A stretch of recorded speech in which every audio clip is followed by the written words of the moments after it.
Hello students, we'll discuss carbohydrates today. Carbohydrates वो naturally occurring organic compounds हैं जो plants में ग्रीन पिगमेंट क्लोरोफिल की प्रेजेंस में बनते हैं, सनलाइट की प्रेजेंस में। इसमें X molecule of carbon dioxide और Y मॉलिक्यूल्स ऑफ वाटर मिलकर CxH2OY फॉर्मूला के कंपाउंड्स कार्बोहाइड्रेट बनाते हैं और इस दौरान X molecules of oxygen evolve होते हैं।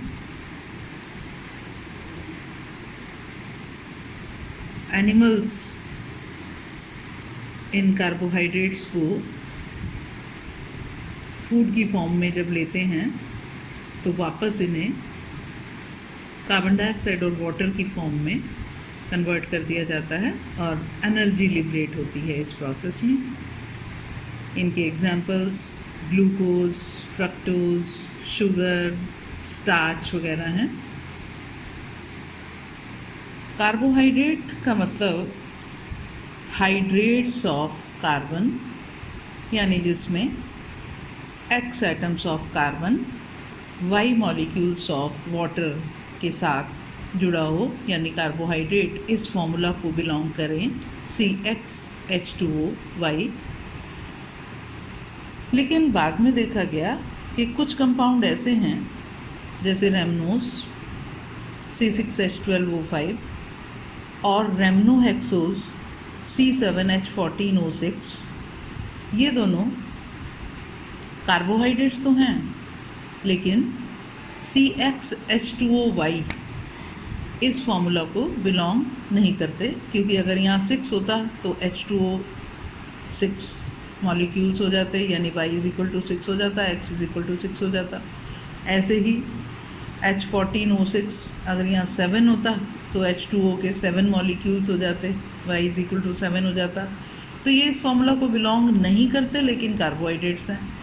और कुछ मॉलिक्यूल ऐसे हैं जैसे फॉर्मल्डिहाइड CH2O, ये HCH होता है ना फॉर्मल्डिहाइड, तो CH2O कार्बन यानी X = 1 और H2O के मॉलिक्यूल भी एक है, यानी Y = 1 हो गया।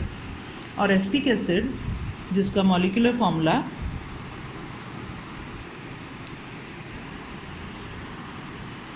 C2H4O2 है,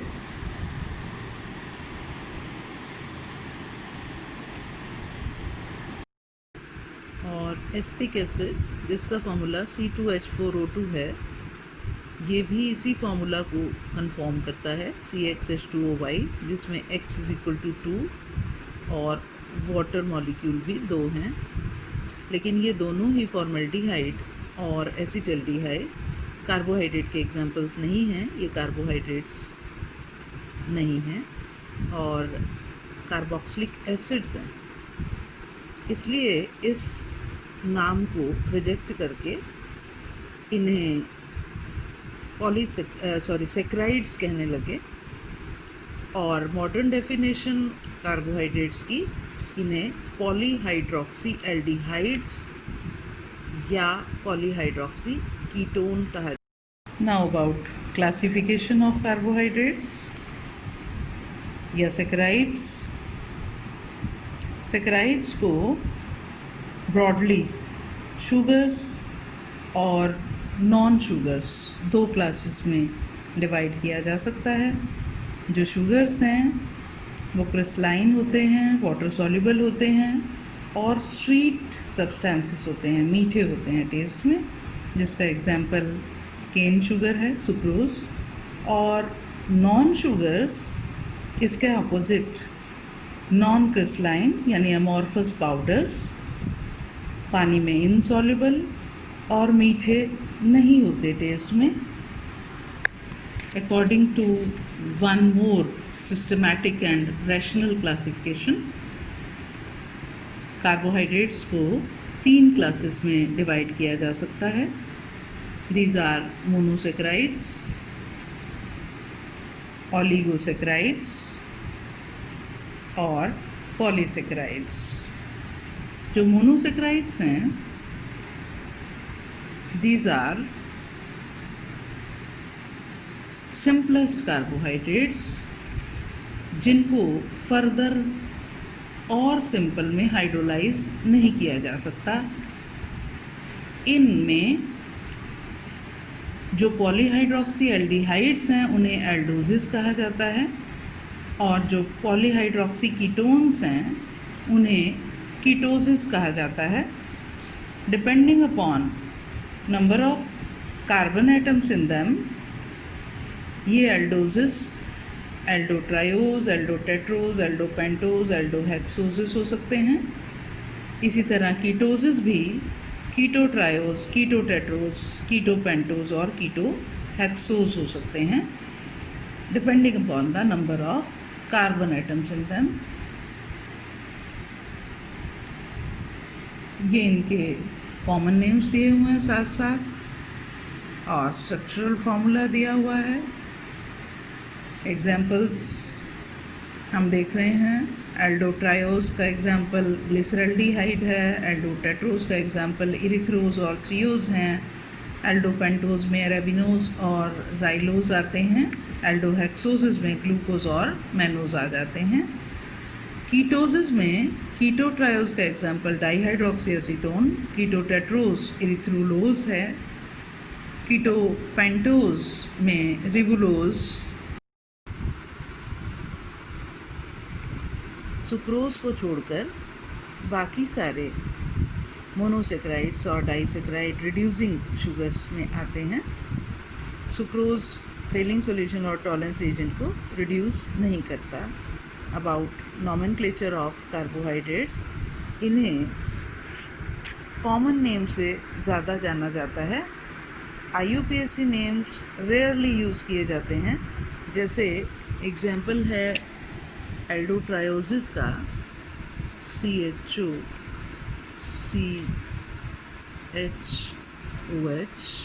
CH2OH, इसे ग्लिसरल्डिहाइड नाम से जाना जाता है।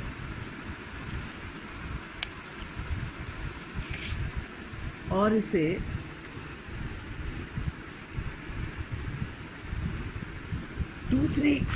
डाइहाइड्रोक्सी प्रोपेनल नहीं कहा जाता। ऐसे ही dihydroxy acetone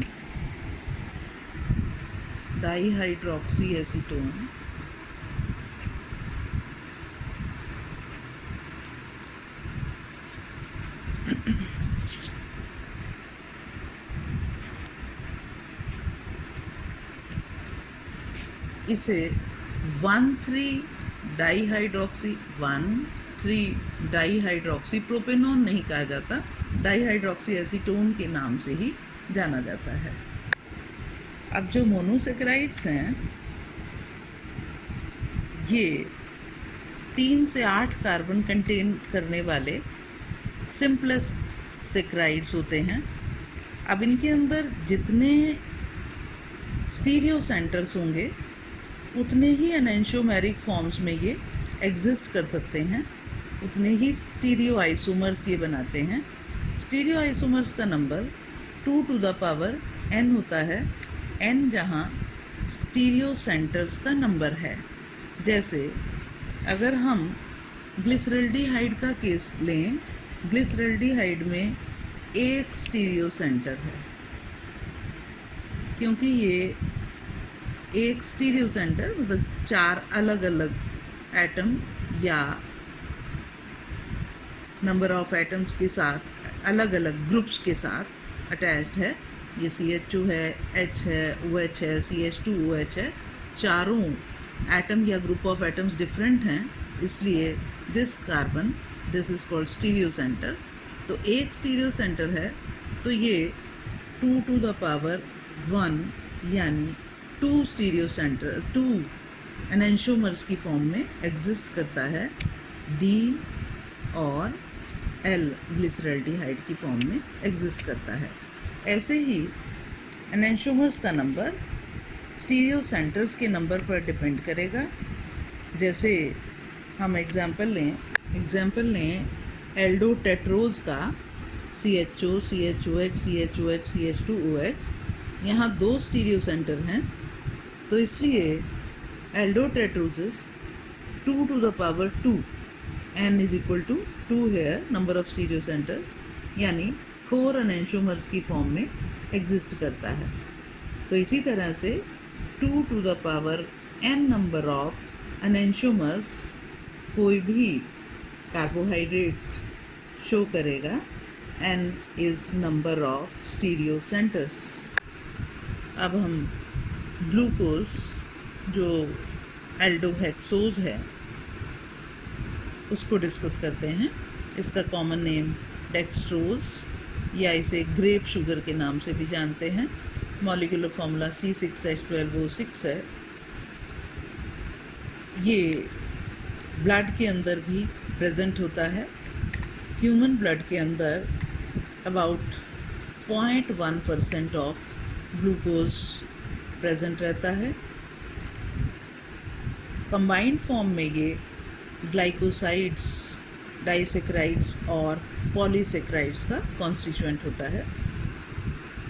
method of preparation ज़्यादा हमें नहीं सिलेबस में है, लेकिन थोड़ा सा हम देख सकते हैं। वी मस्ट नो कि सुक्रोज के हाइड्रोलिसिस से, एसिडिक हाइड्रोलिसिस से ग्लूकोज मिल जाता है। एक ग्लूकोज और एक फ्रक्टोज मिलता है, तो glucose can be prepared from sucrose. और लार्ज स्केल पर मैन्युफैक्चर करने के लिए इसे स्टार्च के एसिडिक हाइड्रोलिसिस से, starch C6H10O5 whole n water molecules के साथ एसिडिक मीडियम में ग्लूकोज की फॉर्मेशन होती है। N molecule of glucose will be form. और स्टार्च के कॉमन सोर्सेस राइस, मेज और पोटैटोज होते हैं। About physical properties of glucose.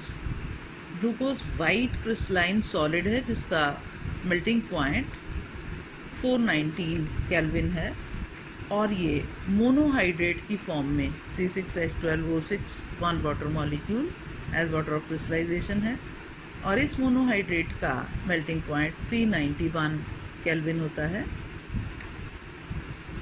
Glucose पानी में हाईली सॉल्युबल है और अल्कोहल में स्पेरिंगली सॉल्युबल होता है, और ईथर में इनसॉल्युबल होता है, insoluble in ether.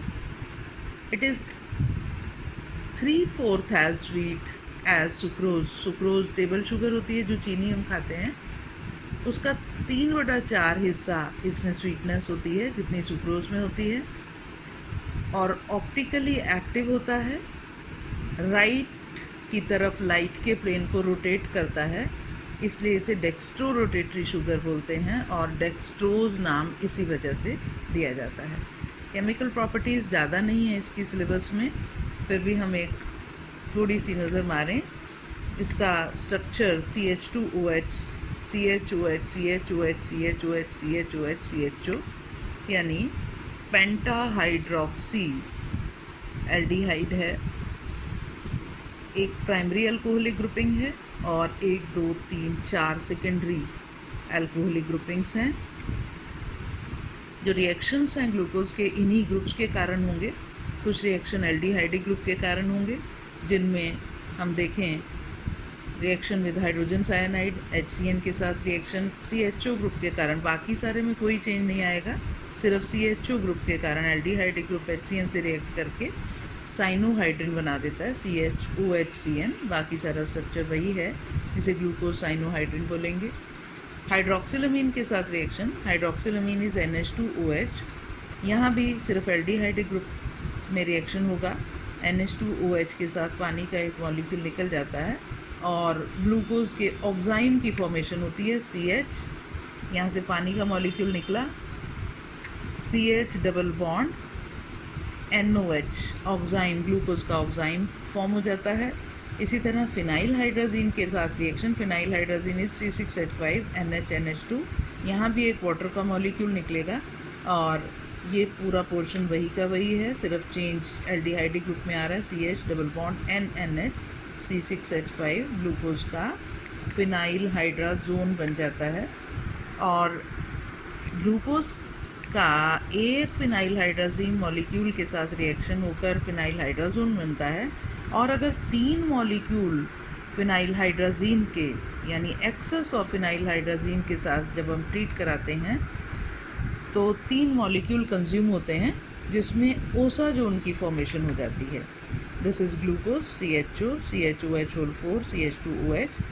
3 molecule phenyl hydrazine के C6H5NH2 के साथ रिएक्ट करके इन पहले 2 कार्बन्स पर सिर्फ रिएक्शन हो रहा है, बाकी नीचे का पार्ट वही का वही है, CH2OH CHOH rice, C double bond NNH C6H5 और पहले कार्बन पर CH double bond NNH C6H5। इस कंपाउंड को ग्लूकोज का ओसाजोन यानी ग्लूकोसाजोन कहा जाता है।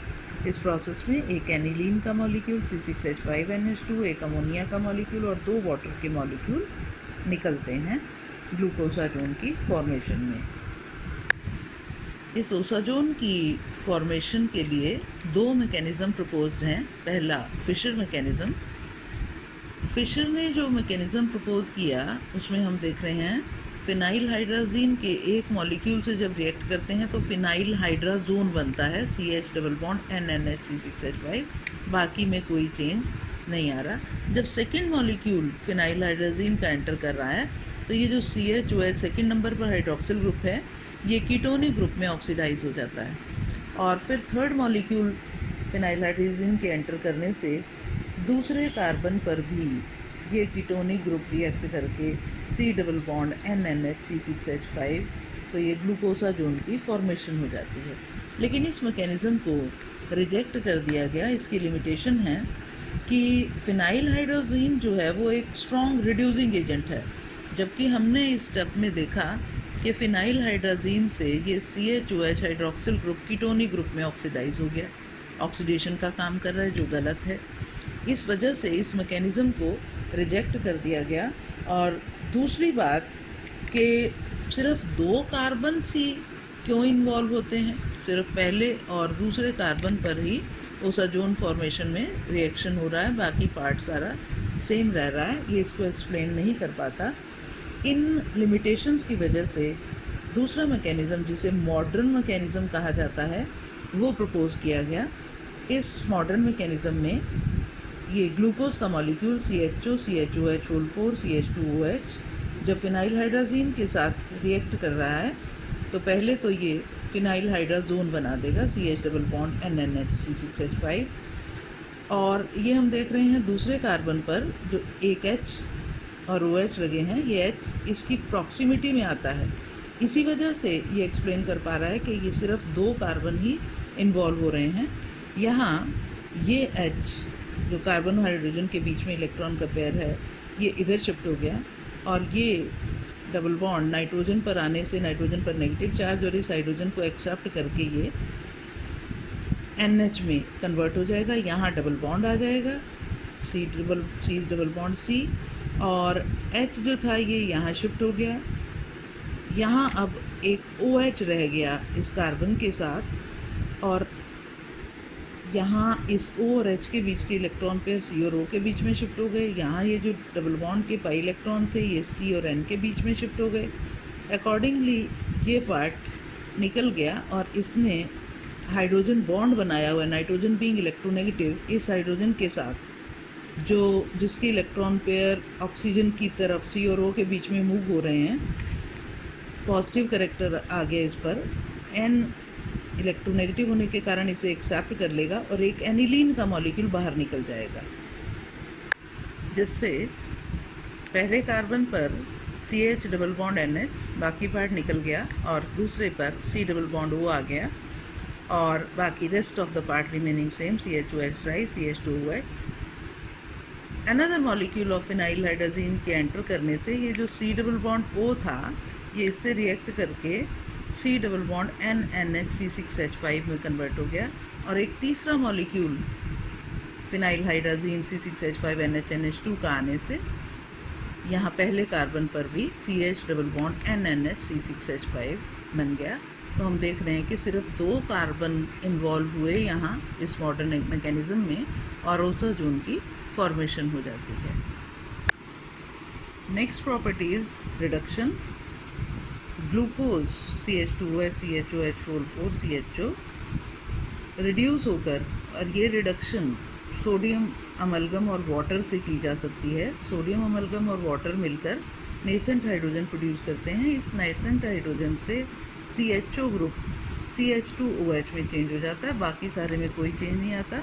और इस कंपाउंड को ये हेक्साहाइड्रिक एल्कोहल बन गई, 1 OH, 4 OH, 5 और छठा ये CH2OH, हेक्साहाइड्रिक एल्कोहल जिसे सॉर्बिटॉल कहा जाता है की फॉर्मेशन हो जाती है। अगर ग्लूकोज का रिडक्शन रेड फास्फोरस और HI की प्रेजेंस में किया जाता है तो ये CHO ग्रुप रिड्यूस होकर CH3 की फॉर्म में यानी N-हेक्सेन की फॉर्मेशन हो जाती है। और HI की प्रेजेंस की वजह से यहाँ पर एक H की जगह आयोडो ग्रुप 2-iodohexane की formation, mixture of N-hexane and 2-iodohexane when glucose is treated with phosphorus and HI। और अगर ऑक्सीडेशन देखें, ग्लूकोज का ऑक्सीडेशन माइल्ड ऑक्सीडाइजिंग एजेंट जो कि ब्रोमीन वाटर है, ब्रोमीन और पानी मिला के ब्रोमीन वाटर मिल रहा है, इस ब्रोमीन वाटर से CHO का ऑक्सीडेशन COOH में हो जाता है जिसे ग्लूकोनिक एसिड कहेंगे। Rest of the part remaining same, CH2OH, CHOH whole 4, COOH।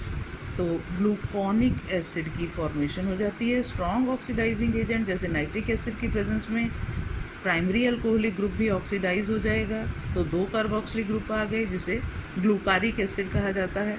और इसी तरह से रिड्यूसिंग नेचर है, ये रिड्यूसिंग शुगर है, फेलिंग सॉल्यूशन या बेनेडिक सॉल्यूशन जिनके अंदर क्यूप्रिक आयन, सोडियम आयन और हाइड्रोक्साइड आयन होते हैं, इससे हम फेलिंग सॉल्यूशन या बेनेडिक सॉल्यूशन को रिप्रेजेंट कर सकते हैं।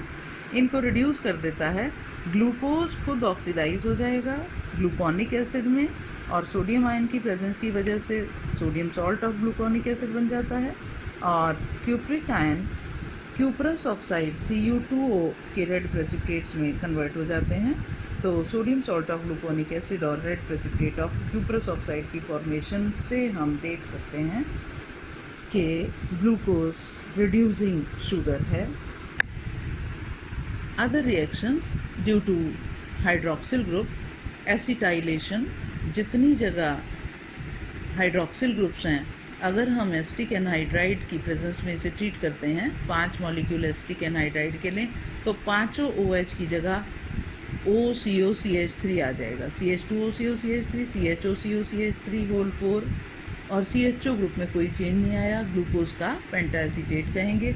इसी तरह से जब मिथाइल अल्कोहल से इसे ट्रीट कराते हैं एनहाइड्रस HCl की प्रेजेंस में, तो सिर्फ जो पहला कार्बन था जो CHO की फॉर्म में था, ये बाद में हम डिस्कस करेंगे कि ये हेमीएसिटाल की फॉर्म में एग्जिस्ट करता है, तो वहाँ OH ग्रुप होगा उस हेमीएसिटाल रिंग फॉर्म में, उसकी जगह OCH3 आ जाता है, रेस्ट में कोई चेंज नहीं आता। और ये हेमीएसिटाल 2 तरह के होते हैं, अल्फ़ा और बीटा फॉर्म। अकॉर्डिंगली ये जो मिथाइल ग्लूकोसाइड बना ये भी 2 तरह के होंगे, इसको हम बाद में डिस्कस करेंगे। अल्फ़ा और बीटा मिथाइल ग्लूकोसाइड की फॉर्मेशन हो जाती है। कैल्शियम हाइड्रोक्साइड के साथ ट्रीट कराने से ग्लूकोज को कैल्शियम ग्लूकोसेट में कन्वर्ट हो जाता है, C6H12O6 CaO में। दूसरे और रिएक्शंस देखें, फर्मेंटेशन, जाइमेज एंजाइम की प्रेजेंस में ग्लूकोज इथाइल अल्कोहल और कार्बन डाइऑक्साइड में चेंज हो जाता है। इस प्रोसेस में क्योंकि अल्कोहल बन रही है, इसमें फर्मेंटेशन, फर्वर का मतलब होता है बॉयल करना, ऐसे लगता है कि सॉल्यूशन बॉयल कर रहा है जब उसमें से कार्बन डाइऑक्साइड निकलती है, तो इसलिए इस प्रोसेस को फर्मेंटेशन कहा जाता है।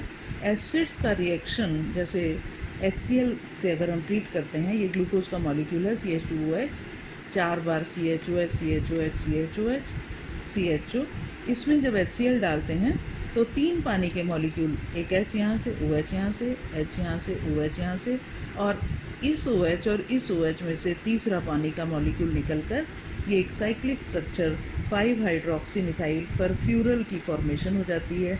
फर्दर इसे जब हीट करते हैं तो लिवोलिनिक एसिड बन जाता है जिसका formula CH3CO CH2 CH2 COOH होता है।